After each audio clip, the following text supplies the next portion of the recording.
আরে বন্ধু, সামনে না পুলিশ সার্জেন্ট বসে, গায়ে তো কাগজপাতি নেই, তাহলে কি করবে না? আরে এটা কোনো বিষয় হইলো, কোনো ব্যাপার না, তুই যা, আমি ম্যানেজ করবানি, যা। আর তুই কি ম্যানেজ করবো? তুই না কানা মানুষ। আরে তুই ওটা আমার উপর ছেড়ে দে, আমি কথা কবানি, তুই যা ম্যানেজ করতেছিস, যা, কিছু হবে না, যা টান দে। যাইতেছে। এই গাড়ি থেকে নাম। স্যার রক মেরেন না, ও কানা মানুষ। ওই তোর গাড়ির কাগজপাতি দেখা। স্যার গায়ে তো কাগজপাতি নাই। কাগজপাতি নাই, তাহলে 5,000 টাকা ফাইন দে। স্যার এটা দে, এক এটা দে, মিনিট, এটা আমি দে। একটু বন্ধুর সাথে কথা বলি। হ্যাঁ, এদিকে আয়।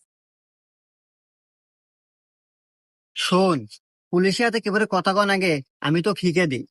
5,000 টাকা কিছু না। এসব পুলিশ হলো স্যাঁচরা পুলিশ। যেখানে এলা সুযোগ পায় ওখানে এলা চাটে। ওই এক দোষীটা হাতে ধরা দেখা টেবি ছেড়ে দিবেনি।